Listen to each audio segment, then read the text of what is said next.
those things, but what do we do in the next 5 years? That means we have to replace all of our energy sources with solar, wind, globally within the next 5 years. And we have to suck a lot of carbon dioxide out of the air, back down to 350 parts per million in the next 5 years. Are you sure that 5 years is the window we have until we reach the point of no return? In my book, I explain why it's such a short window, okay, because we can talk about that as a sidebar after I'm done here, okay, but it's a good question. I was surprised myself when I calculated it and found out that the window really is short, and I explained that in the book. So, yeah, converting to solar, sucking carbon dioxide out, yeah, those are things that, yeah, that is the process we would go through in this conversion.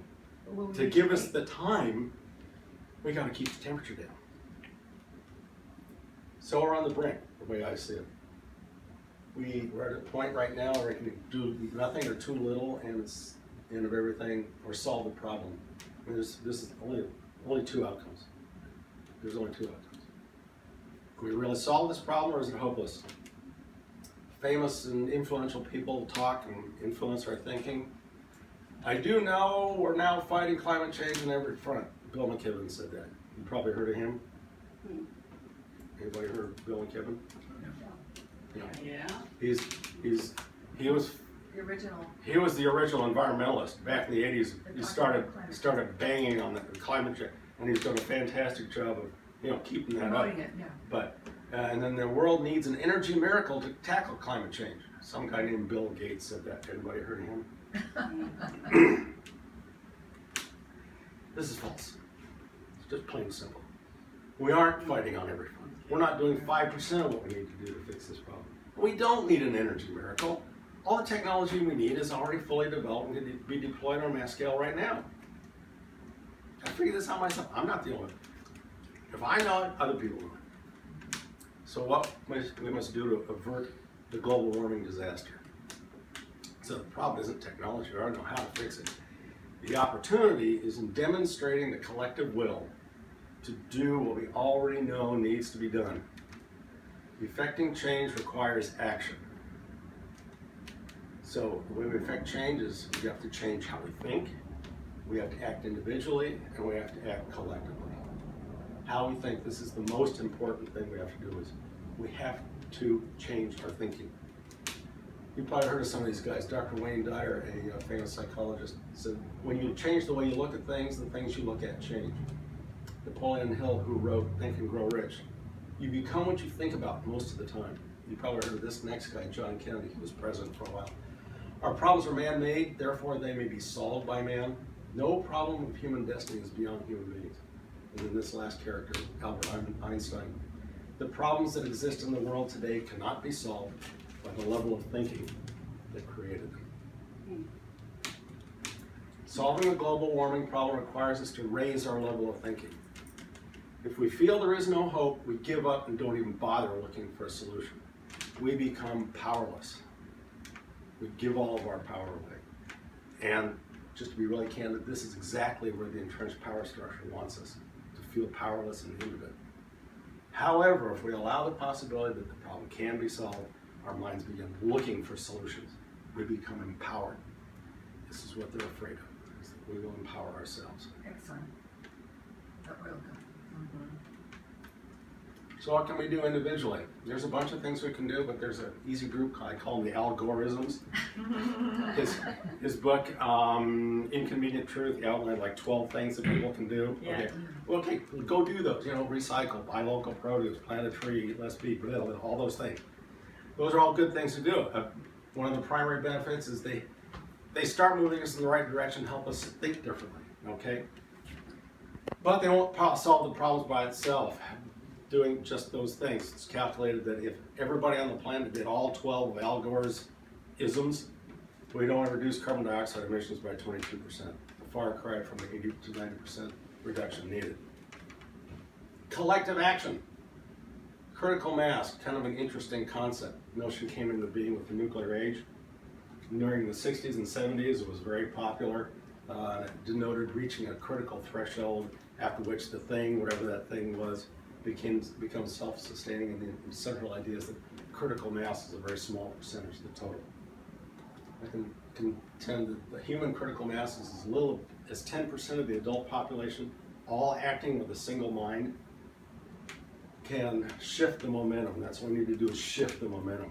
It's like a football game. You ever notice how the momentum of the game can shift that fast within a play? So we get to a certain point, we shift the momentum, and we can take off. Examples include boycotting major corporation industry like the grapes, Cesar Chavez, got big results. Voting outside the expected pattern. There's ways to correct this problem that people don't like Congress, like 82% of the population doesn't like what's going on. So there's a way to use this kind of thinking to make a big shift that way. So it's important for us to go rogue and become activists, okay? 3 types of activism: make noise, influence policymakers, and do something. Make noise. Example here is 350.org. Founded in 2008 by Bill McKibben, sees the climate change as the most important issue facing humanity, which is absolutely true. The missing ingredient was a climate movement that reflected the scale of the problem. And what they do is coordinate action that links activists and organizations that, they routinely demonstrate on all kinds of bad stuff, okay, which is great. Influence policymakers. Example here, Citizens Climate Lobby, started in 2007 by Marshall Saunders, actually a real estate developer who lives in Southern California. Nonprofit, nonpartisan advocacy organization focused on national policies to address the climate change problem.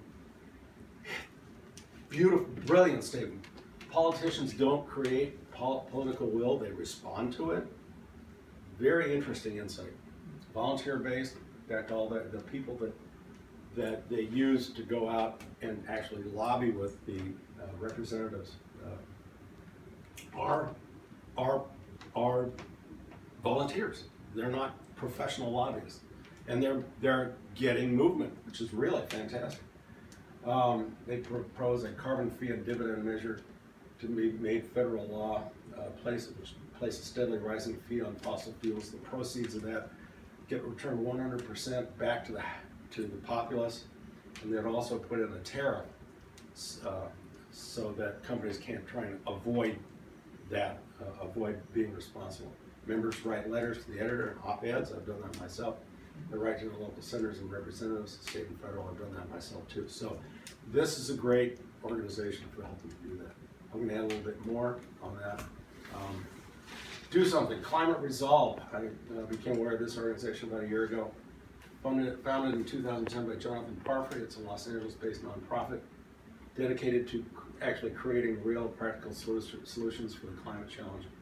They inspire people at home, at work, and government to reduce emissions, prepare for climate risk, strives for changes that are ambitious, achievable, and equitable. And they've been widely involved in a group of projects, and they continue to do so.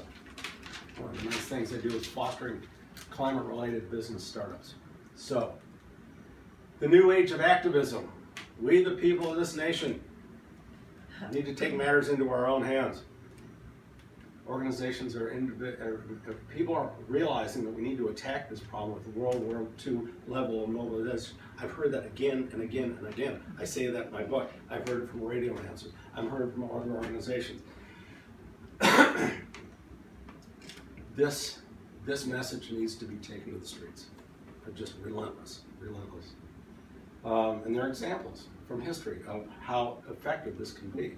Liberation of India from the British, the women's suffrage movement, the anti-Vietnam War protests, the civil rights movement are all examples of very effective use of this kind of activism.